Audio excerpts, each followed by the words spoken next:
दोस्तों आदावर मैं नहीं समझ खान हिंद वॉइस से आपसे मुखातिब, मेरे साथ है मोहम्मद अहमद काज़मी साहब। अमेरिका, सऊदी अरब, अरब कंट्रीज़ मास्टरी है, जा भी चुके हैं वहाँ, कई बार डेलीगेशंस में भी जा चुके हैं। तो लिहाजा हम इनसे उसी के बारे में बात करते हैं, क्योंकि इनकी मास्टरी ऐसे देख लीजिए कि चैनल है मीडिया स्टार वर्ल्ड, मैं भी देखता हूँ कि उसमें किस तरीके से एनालिसिस होता है इंटरनेशनल पॉलिटिक्स का। आपसे भी दरख्वास्त है कि आप भी इसको देखें। काज़मी साहब, बहुत बहुत खैर मकदम है आपका। अमेरिका से दो बड़े मिनिस्टर, पोम्पियो और एक उनके जो फॉरेन मिनिस्टर हैं, वो आए हुए हैं यहाँ पे देश में। वो तो सब समझ रहे हैं कि आए किस लिए आए हैं, दुनिया पर जानती, कोई ऐसे नहीं कि सडन विजिट हुई हो। चीन से तनाव चल रहा है, उन्होंने इसके पहले ही बयान देना शुरू कर दिए थे अमेरिका ने कि यूं कर देंगे, चीन का ऐसा कर देंगे, इंडिया में घुसने नहीं देंगे। अब वो बाकायदा आएंगे तो यहाँ हथियारों की डील भी होगी, कई चीज़ होंगी। तो आप ज़रा हमारे जो दर्शक हैं वो आपसे जानना चाहते हैं कि इनके आने का मकसद क्या है और इनसे देश को क्या फ़ायदा होगा। देखिए, बुनियादी बात अमेरिकन फॉरेन पॉलिसी में ये है कि वो अपना दुश्मन दूसरे के खर्च पर निपटाना चाहते हैं और एक लंबे अरसे से चीन को वो अपना दुश्मन मानते हैं। उनका, अब मैं 98 में अमेरिका गया था तो उस वक्त कहा जाता था कि सोवियत यूनियन के बिखरने के बाद हमारा जो सबसे बड़ा दुश्मन है वो इंटरनेशनल टेररिज्म, यानी मुसलमान, जिसको टेररिज्म का नाम लिया गया था, तालिबान या किसी भी नाम से। और उसके बाद सब ये किसी बॉर्डर में चूँकि कन्फाइंड नहीं है, इसलिए नेक्स्ट हमारा दुश्मन है चाइना। ये बात 98 में मैं खुद सुन के आया और उसमें ये भी कहा जाता था कि इसको कंटेन करने के लिए, कंट्रोल करने के लिए, अंकुश लगाने के लिए हम भारत को इस्तेमाल करेंगे। तो ये 98 में, बिल्कुल 98 में। अच्छा। तो ये दूसरे अपने दुश्मन को दूसरे के खर्च पे निपटाने का इनका इंतजाम होता है। अब पिछले दिनों जो कुछ लद्दाख में हुआ वो सब आपके सामने है। कुछ ऐसी रिपोर्ट हैं, कोई कहता है 1000 किलोमीटर पे चाइना ने कब्जा कर लिया। हमारे इंटरव्यू में पिछले दिनों जस्टिस कोलसे पाटिल ने कहा था मीडिया स्टार वर्ल्ड के उस पर कि 10,000 किलोमीटर जो है वो कब्जा कर लिया चीन ने। उस पर प्रधानमंत्री जी खामोश हैं, वो नाम लेकर के भी बयान नहीं दे रहे। लेकिन अब जो 2+2 जो मीटिंग है, इसका नाम 2+2 दिया गया है। भारत के रक्षा मंत्री और विदेश मंत्री, इसी तरह से अमेरिका के रक्षा मंत्री और विदेश मंत्री, तो ये दोनों 2+2 मीटिंग होती है। ये पहले भी तो हो चुकी है, अब से पहले भी हो चुकी है, अमेरिका में भी हो चुकी है और इंडिया में भी हो चुकी है। इसमें बुनियादी तौर पर किसी भी हुकूमत में ये दो मिनिस्ट्रियां बहुत ही अहम होती हैं और इस लेवल पर जब बातचीत होती है तो वो ऑलमोस्ट समिट लेवल जैसी ही हालत होती है, हेड ऑफ स्टेट के लेवल की ही मुलाकात तकरीबन होती है। अब इस मीटिंग में दो चीज़ें बहुत ही अहम आई हैं। एक है basic exchange and cooperation agreement, जिसको बेका एग्रीमेंट कहा जा रहा है। इसमें यह है कि हम आपको जो चीन का मूवमेंट है उसकी सारी इंटेलिजेंस जो हम सैटेलाइट वगैरह के लिए वो लेते हैं वो हम आपके साथ शेयर करेंगे, यानी आपके दुश्मन के बारे में हम आपको खबर देते रहेंगे।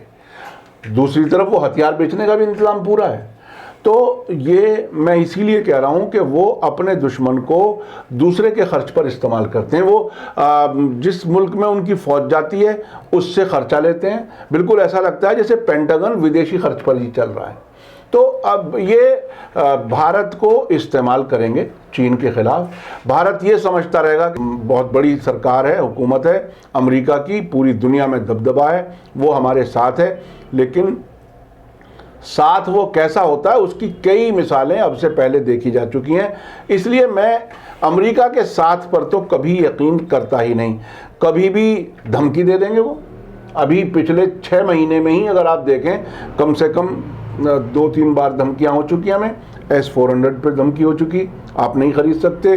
ना शुरू हुआ तो दवाई लेकर के भाग गए, उनका जहाज भर के लेके चला गया, धमकी दे दी कि अगर नहीं लोगे तो सब हम बदले की कार्रवाई करेंगे।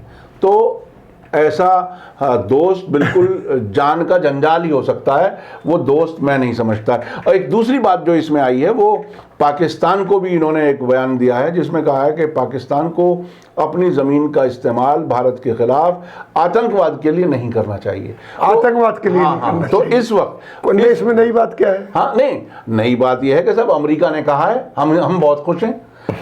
मैं आपको एक और बहुत दिलचस्प बात बताता हूँ इस सब्जेक्ट से बिल्कुल अलग। एक ज़माने में मैं विदेश मंत्रालय को कवर करता था ईरान की न्यूज़ एजेंसी के लिए, तो वहाँ उस ज़माने में बहुत से विदेशी डेलीगेट से भी मुलाकात होती थी। तो वो कहते थे कि साहब हमारी बड़ी मुश्किल होती है कि जब भी कोई आता है तो इंडिया की तरफ से एक स्टेटमेंट में शामिल कर दिया जाता है कि साहब भारत के यूनाइटेड नेशन में परमानेंट सीट के लिए सपोर्ट किया इस मुल्क ने।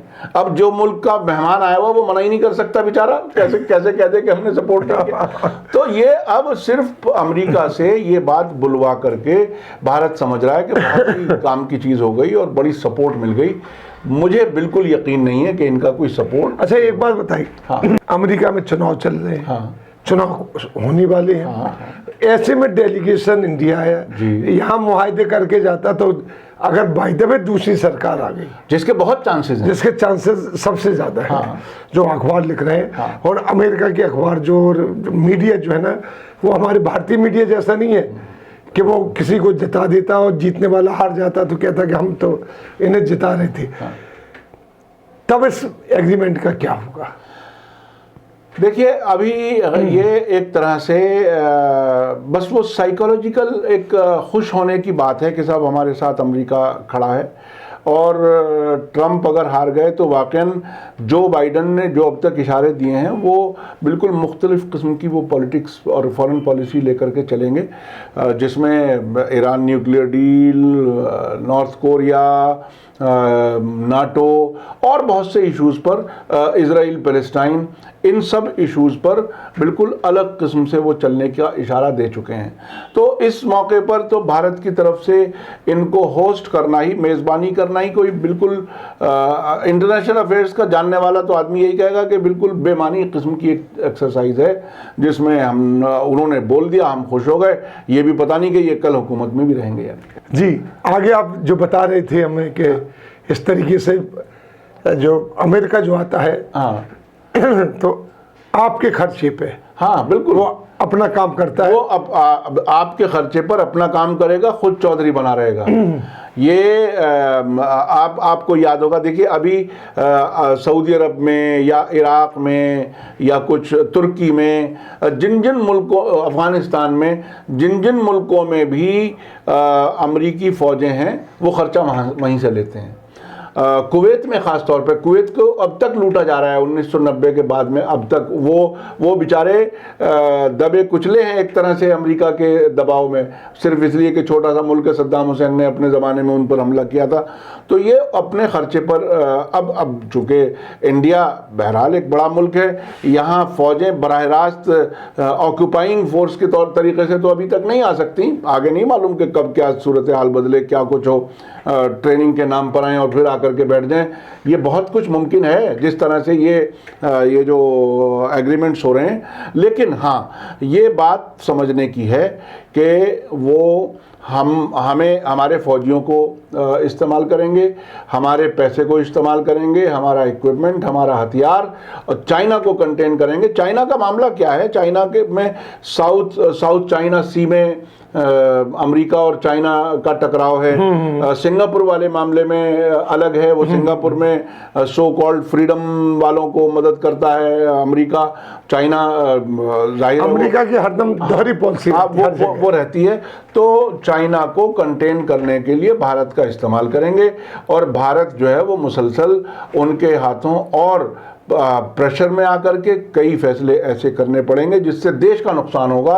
इसमें से मैं अब तक बार बार कहता रहा हूं कि एक बड़ा फैसला ईरान से तेल ना लेने का जो फैसला था वो अमेरिका के दबाव में था, और अब तक हम अरबों डॉलर का नुकसान कर चुके हैं इस हालत में, जबकि हमारा मजदूर था वो पैदल चला हज़ारों किलोमीटर, इस हालत में कि आज भी करोड़ों लोग बेरोजगार घूम रहे हैं, लेकिन पैसा जा रहा है अमेरिका की खजाने में और हमें नुकसान पहुंचाया जा रहा है और गरीब करने का इंतज़ाम किया जा रहा है। देखिए, बुनियादी तौर पर मेरा एक बुनियादी बात मैं कहता हूं कि पड़ोसी मुल्कों से अच्छे ताल्लुकात होंगे, सामान लेन देन सस्ता पड़ेगा और आपस में जब ताल्लुकात अच्छे होंगे तो डिफेंस पे खर्च कम होगा, हथियार खरीदने की ज़रूरत नहीं पड़ेगी, हथियार नहीं खरीदने की ज़रूरत पड़ेगी तो आम लोगों की ज़िंदगी बेहतर होगी। इसके बिल्कुल बरखिलाफ़ अमेरिका चाहता है कि आपके पड़ोसियों के ताल्लुकात ख़राब हों, उनके हथियार बिकें और आपको जहां कहीं से कुछ फ़ायदा हो सकता था वो फ़ायदा भी ना हो, ताकि आप और गरीब हों और कमज़ोर हों और पिस जाएं। बिल्कुल इस हालत में आप रहें। मैं एक आखिरी सवाल आपसे करता हूँ, क्या इंडिया के लिए अमेरिका पाकिस्तान से ताल्लुकात ख़राब कर लेगा अपने, जो उसके 50 साल पुराने ताल्लुकात है? वो कतई नहीं करेगा। उसका तो तरीका ये है कि दो मुल्कों को दुश्मन भी बनाता है और दोनों मुल्कों से ताल्लुकात भी रखता है। और मेरा तो यकीन इस हद तक है कि दोनों मुल्कों की मिनिस्ट्रियों की तरफ से जो स्टेटमेंट आते हैं वो भी वॉशिंगटन से क्लियर होकर आते हैं। वो इतना ही सिंपल नहीं है जितना देखने में आता है। कम से कम पाकिस्तान के बारे में तो यकीन से कह सकता हूं, जो आजकल वहाँ के फॉरेन मिनिस्टर हैं उनको मैंने 98 में उसी विजिट में देखा था, शाह महमूद कुरैशी, वो अमेरिका के इशारों पर काम करते हैं और वो तो सिर्फ एक मिनिस्टर हैं जिसे मैं जानता हूँ बराह रास्त। ऐसे अक्सर मंत्री और बड़े अफसरान सब तरफ हो सकते हैं, इसका ख़तरा है और वो फैसलों पे इन्फ्लुएंस करते हैं, इसका यकीन है तकरीबन। बहुत बहुत शुक्रिया मोहम्मद काज़मी साहब आपका, आप वक्त दे देते हैं। इसी के साथ हम आपसे लेते विदा, अगले अंक में फिर हाजिर होंगे, तब तक के लिए दीजिए हमें इजाज़त।